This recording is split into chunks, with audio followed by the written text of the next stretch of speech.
On this episode of College Press Box, Texas women's basketball traveled to Greenville for the SEC tournament, while the men's team is looking to keep their bubble from being bursted in Nashville this week. And number one Texas softball look to continue their dominance in the 2025 season, while Texas baseball is off to their best start in 20 years. All this and more on College Press Box.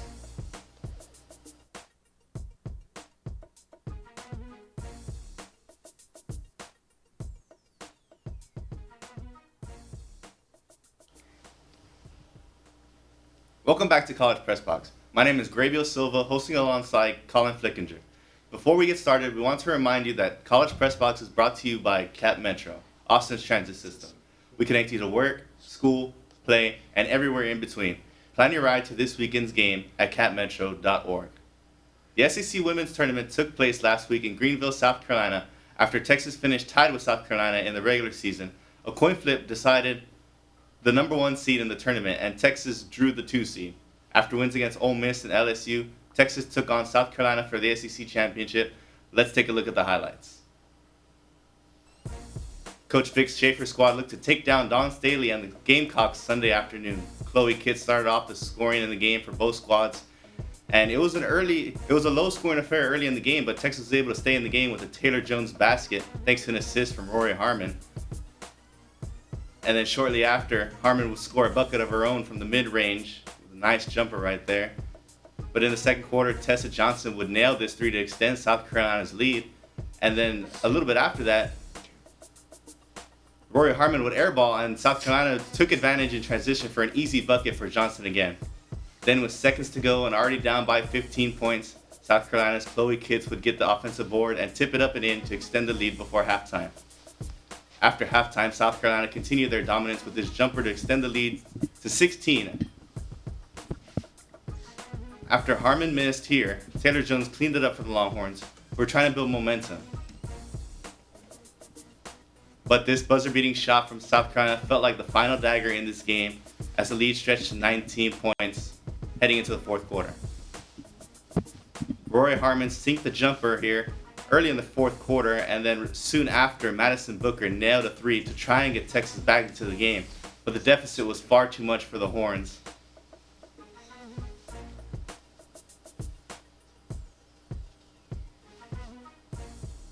Texas would lose to South Carolina in Greenville 64-45.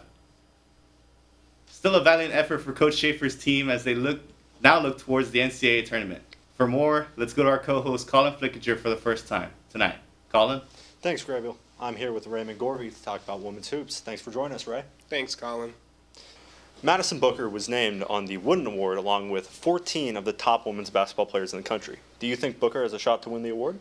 Yes, Madison Booker has had a phenomenal season as she's been arguably our best player ever since she stepped on campus almost 2 years ago. She has been our go-to player when we needed a bucket, and if she is not on her game, then the Longhorns tend to struggle.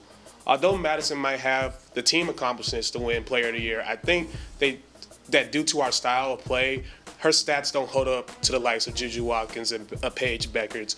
With our style of play, it's hard for Madison to put up the scoring numbers consistently that those other ladies do. But Madison has been called upon and has showed up big in many of in Texas's biggest games this season. For example, the 28 points she scored against Maryland, the 20-plus point outing she's had against Notre Dame, Alabama, South Carolina, Tennessee, and LSU this season. But it's nice to see that Madison is getting the respect that she deserves, and not to look too far ahead. I expect Madison Booker to have a big season next year. Of course, and stats obviously very important when looking at awards in college basketball. Texas had an impressive 15-game winning streak snapped on Sunday when they defeated 7 ranked teams during that stretch. Ray, what was the key for the Longhorns to win those 15 games? Yeah, although Texas did go on that 15-game winning streak, towards the end of the season, their half-court offense was really inconsistent. But what really carried them during the streak was how well they played in transition and the play of Texas bigs. Texas is one of the top defensive teams in the nation, which plays in hand in why they're one amongst the top best ranking teams amongst fast break points. During that stretch of play of Taylor Jones and Kyla Odeker, what really was the key to our success with them coming up big in many games, like notably Taylor Jones against Tennessee and Kyla Odeker against Kentucky. Mm-hmm. Well, Texas lost in the finals, of course, of the SEC tournament to South Carolina. What are some of the flaws that were shown in that game, and what must the Longhorns work on if they want a chance at winning the NCAA tournament?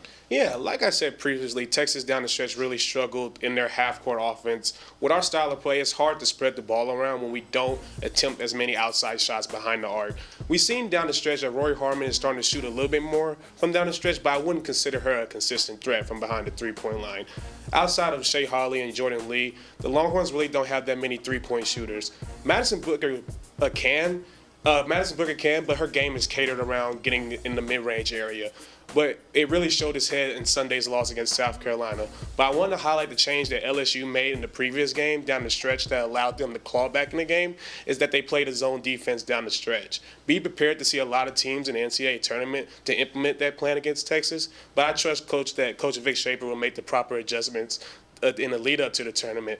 But if not addressed, the Longhorns could potentially be facing trouble. Of course, and there's still a long way to go until the final of the NCAA tournament in April. Well, thank you, Ray, for joining us, and back to you, Grabiel, at the desk. Great stuff, Colin and Ray. When College Press Box returns, Texas men's hoops has a conference tourney of their own coming up. We'll preview their first round matchup. Don't go anywhere.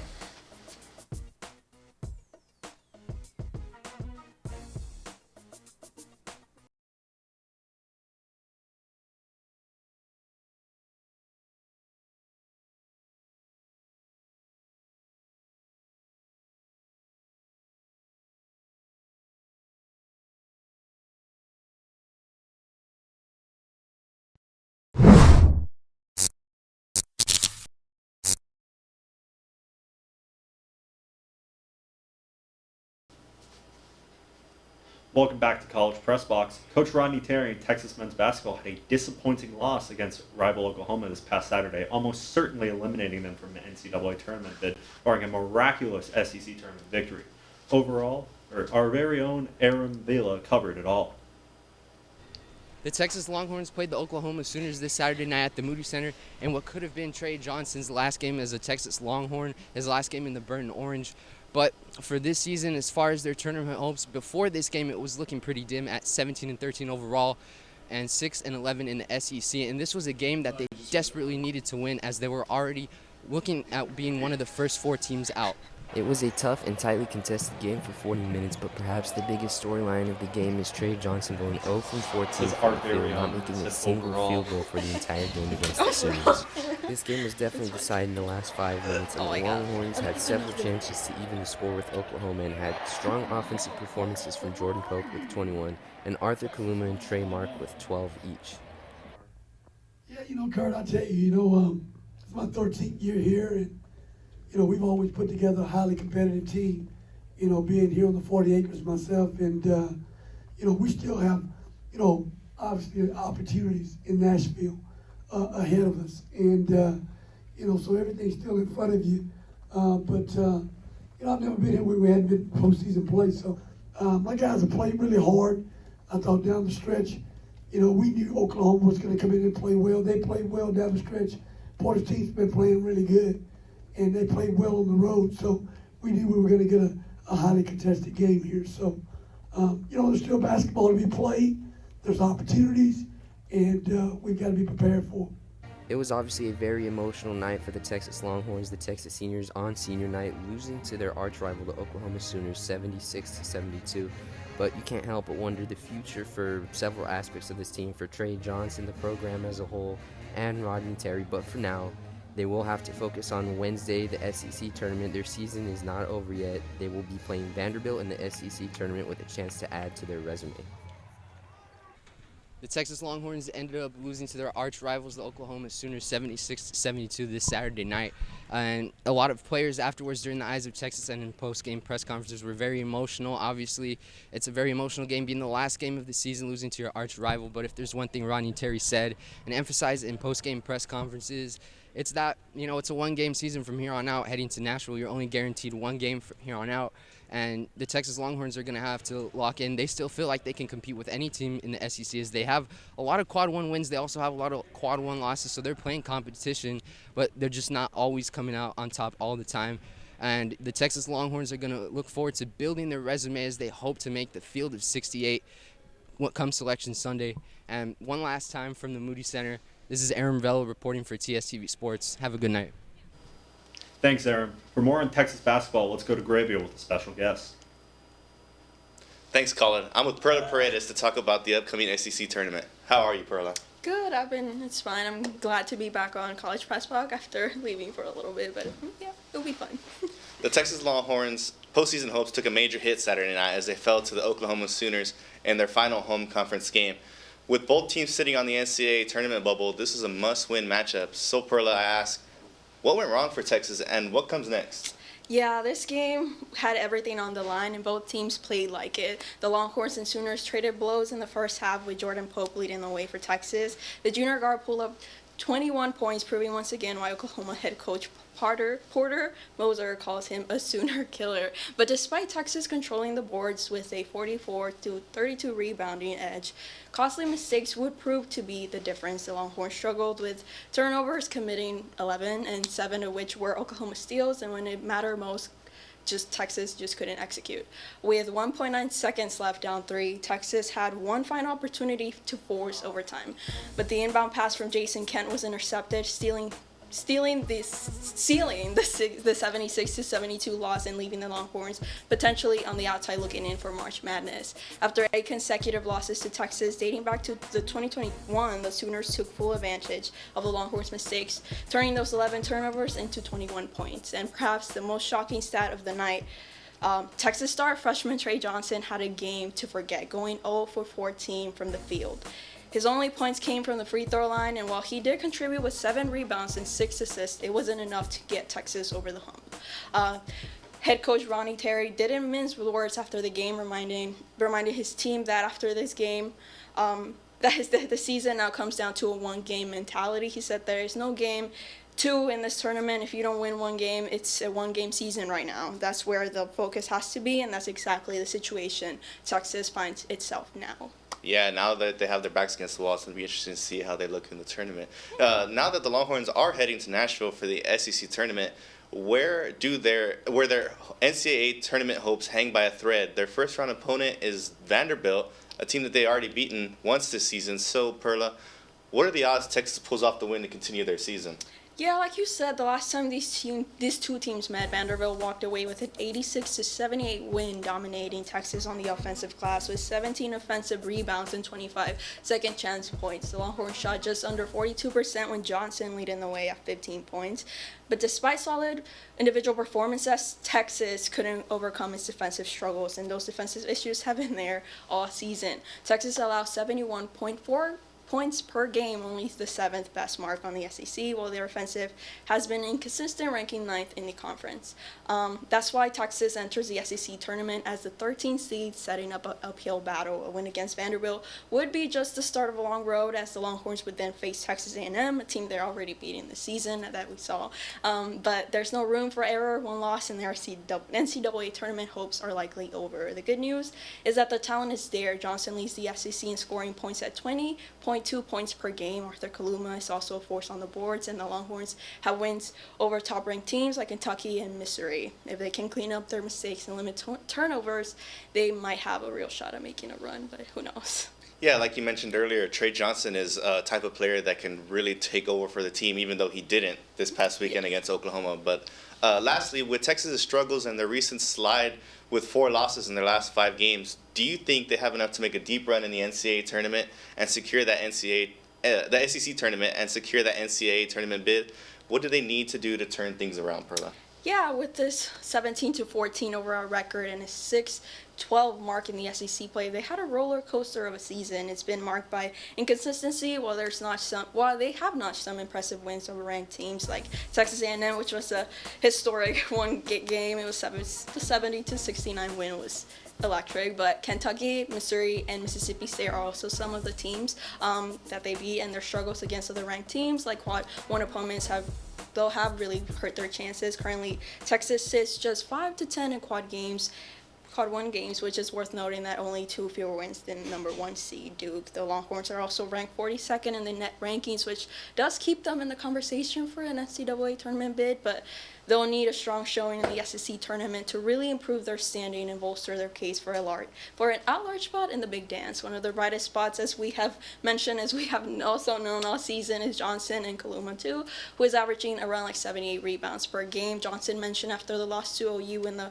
post-game press conference that he was the only missing factor for the loss against OU, and if he steps up against Vanderbilt and his team plays in the role that they did against OU, they will be a hard team to stop. The key is to play defense for all 40 minutes.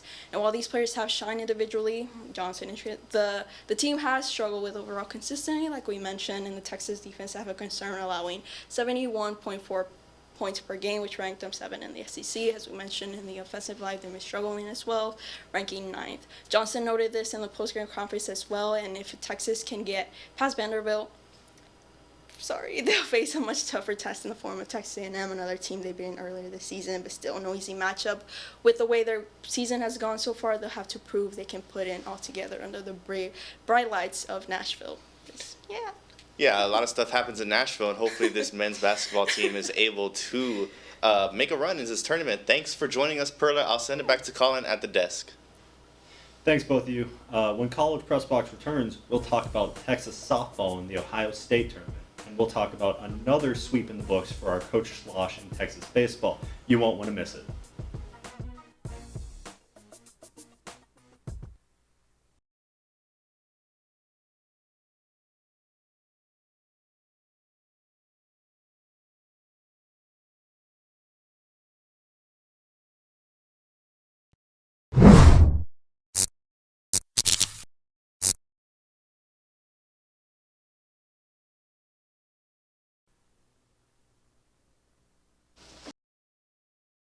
Welcome back to College Press Box. Number 1 Texas softball competed in the Ohio State tournament. For more, let's go back to Colin. Thanks again, Grabiel. I'm here with Henry Hipschman to talk about number 1 in the country Texas softball in the Ohio State tournament. Glad to have you back. It's good to be back. I'm excited to talk about one of the best teams in the country right now on a long streak. Yep. Well, Henry, Texas traveled to Ohio State this past weekend to take part in the tournament that Ohio State hosts. With the championship round being held today, what had happened this last weekend for Texas? Well, it's been a dominant display for Texas in this tournament this weekend. The Longhorns this last weekend demonstrated in full force why they are one of the top schools in the country right now in softball. Taking on 3 opponents this past weekend and 2 earlier today, it was a long series of games for Texas. They started off on Saturday with back-to-back double-digit victories, allowing both games to only last until the 5th inning, until the 10-run rule was exercised. On Sunday, it was more of the same for Texas, starting the day with a 15-1 victory over Kent State and run ruling their 3rd straight team of the weekend. Their longest streak of run ruling opponents this season. Texas's final stats for the tournament were 13 home runs and 44 total runs with outstanding performances from the entire team. A highlight came from Mia Scott, who jumped to 4th all-time on UT's career doubles list after recording the 47th double of her career. The tournament carried on to earlier today, where Texas faced their last 2 opponents, Dayton, which took place this morning, and the host of the weekend, the Ohio State Buckeyes. Texas took on Dayton first and finished with their lowest scoring matchup of the tournament, winning the contest 6-1. Then later in the day, Texas ended up finishing their impressive tournament run with a win over Ohio State. All in all, it was an extremely successful weekend for this Longhorn squad and the perfect way for them to end out the conference play this season. Obviously, playing 5 games over 3 days is extremely grueling, but Texas still proving why they're the number 1 team. Who stood out to you most this tournament for the Longhorns? It seemed that the entire team was firing on all cylinders this past weekend, but the most impressive performances came from Mia Scott, Reese Atwood, and Tegan Cavan. As I mentioned earlier, Mia Scott recorded the 47th double of her career and jumped to 4th all-time on UT's career doubles list. Apart from the incredible accomplishment, Mia Scott was lights out in her performances. Scott finished the weekend 7 for 9 with 6 RBIs, though Scott is still seeking her first home run of the season. Currently, she is sporting a .500 batting average and leads the team in doubles with 9. Reese Atwood continues to have an impressive season as well. She finished the weekend 10 for 15 with 11 RBIs and 3 home runs. Atwood, one of the best players in the country, currently holds a batting average of .419 and is currently 8th in the country in RBIs with 38. Atwood ended her 2024 campaign with 23 home runs and seems to be on pace to surpass that total this season with 10 on the year thus far. The final player I wanted to highlight is Tegan Cavan, who has been the strongest peg in the Longhorns' impressive pitching rotation this season. Kavan pitched on Sunday against Kent State, only pitching 3 innings. Kavan gave up only 2 hits and tallied 7 strikeouts and earned her 7th win of the year. Currently, Kavan is working with a 1.81 ERA and leads her team in strikeouts with 79. All around, this was a well-rounded series of performances from the entire team and bodes well for them as they enter SEC play. Clearly a lot of star power on this team, again, which is why they're the #1 team in the country. But as SEC play begins this week, what can we expect to see out of Texas as they start their series against Florida on Saturday? Florida already began their SEC play, defeating the Texas A&M Aggies 2-1 in their 3-game series this past weekend. The Gators outscored the Aggies 18-9 and run-ruled A&M on Saturday with a 12-4 victory that only lasted until the 6th inning. Florida is 26-2 and sit right now at the #3 team in the country. Facing Florida as their intro to the SEC is an important early season test for Texas and could be a major series victory as a way to open up conference play. Texas currently ranks top 5 in the country in various categories, including batting average, hits, OBP, total RBIs, and RBIs per game. They started off the season as the #1 overall ranked team, but fell to #2 after suffering a loss to the #20 Stanford earlier in the season. Since that loss, Texas has performed well, run-ruling 9 of their past 14 opponents and having shut down performances coming from the mound throughout the year. Texas star players such as Atwood, Katie Stewart, Scott, and Kavan will be crucial in this weekend series, and if they can perform well, should be able to thrust Texas to their first SEC victories on the season. Florida's 2 losses on the year so far have come from #5 Texas A&M and #14 Duke. Florida is fighting for a top spot, and Texas is standing in the way. It should be an extremely exciting matchup. Obviously, and introduction's very important. Their first series in the SEC will be big for the program. Thanks again, Henry, for joining us. Back to Grabiel at the desk. Thanks, gentlemen. Jim Schlossnagel and Texas baseball are also off to their best start in 2 decades. Our very own Robert Gonson had the opportunity to follow the streak-extending victory this past Sunday. Looking for your 13th straight win in baseball is nothing short of impressive, especially if it's during your best start in 20 seasons. But for Texas, the road only gets tougher as now they get set to begin play in a new conference. It's tough to grow and win, no matter who you're playing, and certainly in the SEC, that's going to be a big challenge. That'll be a great experience for our players. From the beginning of the year to now, we know more about each other. I know more about them. They know more about how we like to play. We still have so many things we can be better at. The Longhorns only play one more non-conference opponent, UT Arlington, before beginning the bulk of SEC play. But before then, they hope to do everything they can to get ready to play in one of the toughest conferences in all of college baseball. Reporting for TSTV Sports from Ditch Falk Field, I'm Robert Gonsolin. Awesome work, Robert, and what a start for a new era in Texas baseball. When we return to College Press Box, we'll take a look at this past week in Longhorn sports and see what's ahead. Don't go anywhere, we'll be right back.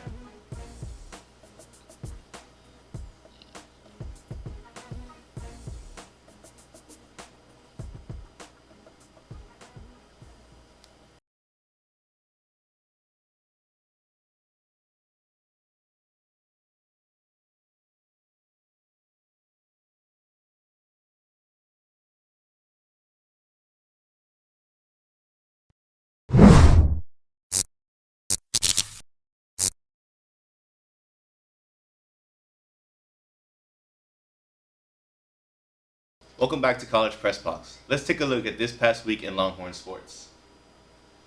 Number 12 Texas baseball secured its 2nd straight home sweep Sunday afternoon after taking down Santa Clara. Texas's 13-1 record marks its best start to a season since the 2005 season when they won the national championship. The Longhorns get ready for their first week in SEC play later this week. The Longhorns football team has made official a whole host of coaching hires for the upcoming season, most notably former Arizona defensive coordinator and longtime Texas football assistant Dwayne Aquino as secondary coach, Mark Orphy from Rutgers as quarterback coach, and Chad Scott from West Virginia as running back coach. Number 13 Texas Beach Volleyball moves to 11-2 after they split Day 2 at the TCU Invitational with the win over Boise State 3-2, but dropped their match against number 4 TCU 4-1. The beach volleyball team will now look towards the East meets West Invitational later this week in Manhattan Beach, California. Now let's take a look at this week in Longhorn sports. On Wednesday, the SEC tournament first round matchup, Texas men's basketball takes on Vanderbilt at 2:30 on the SEC network. And if they win that game, they will play the second round matchup on Thursday against Texas A&M. On Friday, Texas baseball takes on Mississippi State for their first game of a 3-game series. This one's at 6 o'clock on SEC Network Plus. On Saturday, softball travels to Florida at 1 p.m. on SEC Network, while baseball will be taking on Mississippi State in Game 2 of their series in Starkville at 2 p.m. on SEC Network Plus. Sunday, softball plays Game 2 of their series against Florida at 12 p.m. on SEC Network Plus, while baseball plays their series finale against Mississippi State at 1 p.m. on the SEC Network, and softball finishes off their series in Gainesville at 6 p.m. on the SEC Network. And that'll conclude this week's edition of College Press Box, and we'll make sure to return in 2 weeks as spring break is approaching. Please make sure to tune in to our other shows this week, including College Crossfire Wednesdays airing at 9 p.m. and the 1-0 Sports shows on Fridays at 11 a.m. Also, we would like to invite you to follow our coverage on Instagram, X, TikTok, and YouTube at the handle TSTV Sports. Thank you to our analysts, everyone in Master Control, and our executive producer, Joseph Duffy, and all of our reporters in TSTV. I'm Colin Flickinger, he's Grabiel Silva. Thank you for watching. Have a good night.